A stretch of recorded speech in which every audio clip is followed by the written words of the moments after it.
Zoning laws can be tricky, but they're the first step to ensuring your bed and breakfast is compliant. I'll break down everything you need to know.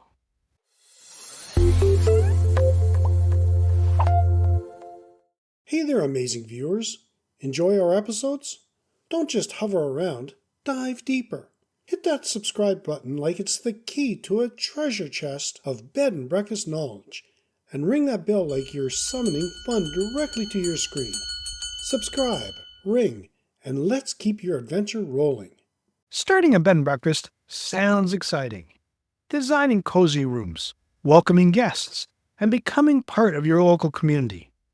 But before you can hang your vacancy sign, you need to wade through some less glamorous yet critical tasks.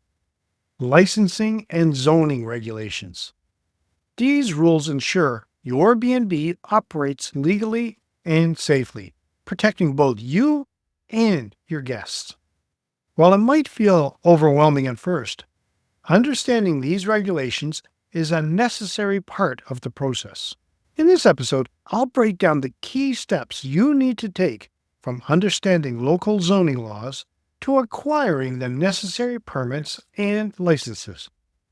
Are you dreaming of running your own bed and breakfast but feel overwhelmed by where to start? Or maybe you're already an owner looking to take your B&B to the next level.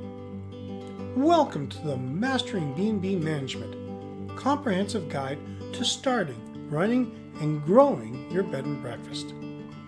This course is a comprehensive roadmap for aspiring and current bed and breakfast owners, featuring 5 modules packed with actionable strategies, expert insights, and interactive resources.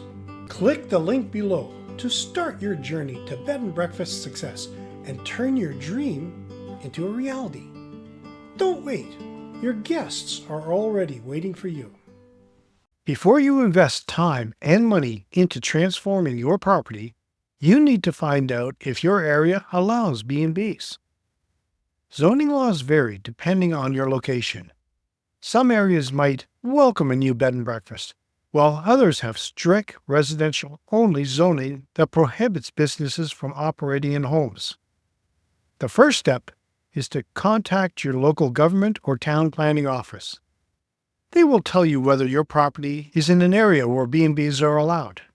Even if B&Bs are permitted, there may be restrictions. For instance, some areas limit the number of guest rooms you can operate, while others may require you to live on site. It's possible you'll need a special permit called a variance if your property doesn't perfectly fit in the existing zoning rules. This can require attending local council meetings or getting approval from the neighbors. I once worked with a couple who wanted to open a B&B in a quiet residential area. They had to petition the local council for a zoning variance, and while it took time, they eventually got approval. The lesson? Always check first. It's easier to do the paperwork now than face fines or shutdowns later. Acquiring the necessary permits. Once you've confirmed that you can legally open a B&B on your property, the next step is obtaining the proper permits and licenses. They can vary by location, but most areas require several types of documentation to ensure your bed and breakfast meets safety and health standards. Because you'll be hosting guests, health and safety are a priority. In many areas, you'll need to pass health inspections before opening the doors. Inspectors will check that your kitchen meets cleanliness standards, that your bedrooms and bathrooms are sanitary, and that you have appropriate safety features like fire alarms, extinguishers, and escape routes. Some areas require periodic re-inspections to ensure you're maintaining those standards. And if you plan on serving food, you might also need a food service license, depending on your local regulations. In most places, you'll need to register your B&B as a business, even if it's just a small operation. This is often done through your local government or Chamber of Commerce. Registration might also involve paying a small fee and applying for a general business license. allowing you to legally operate in your area.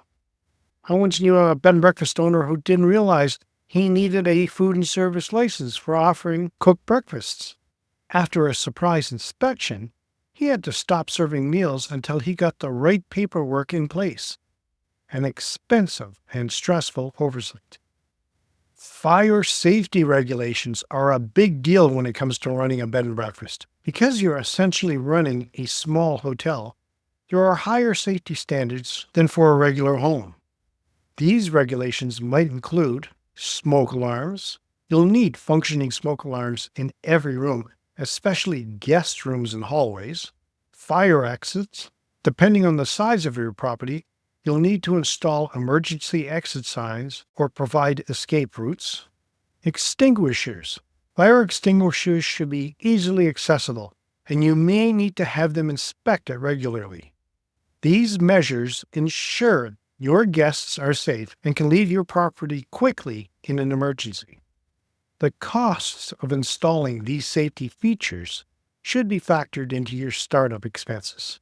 Don't forget, guests sometimes cook their own trouble too.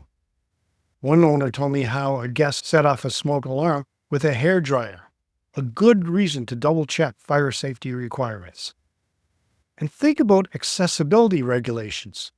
Depending on your location, you might also need to ensure your B&B is accessible to guests with disabilities. This could include installing ramps, widening doorways, or making bathrooms wheelchair accessible. These regulations can vary widely by region, but they're essential in making your B&B welcoming to all guests. Overwhelmed by the complex strategies and numbers game of running your bed and breakfast? Let us simplify it for you with our free Crafting the Perfect Stay 25 Essential Insights for Bed and Breakfast Owners PDF. It's as rejuvenating as your morning espresso, chock full of valuable insights. Snag your copy now and start crafting stays that turn guests into advocates. Have you checked your local zoning laws or started applying for permits yet? Share your experiences in the comments. It's easy to feel overwhelmed by paperwork, permits, and zoning laws required to open a bed and breakfast. But the good news is, once you've navigated these steps, you will have peace of mind knowing your business is compliant and safe for your guests. Doing your homework ahead of time will save you from potential fines or legal issues down the road. And that's a wrap of today's episode of Beds, Breakfasts, and Business. Make sure to subscribe, hit the bell, and share with your friends. Remember, it's more than just the comfy beds and delicious breakfasts. It's about crafting an unforgettable experience. Stay inspired and keep those guest books full. Until next time, sweet dreams and sweeter success.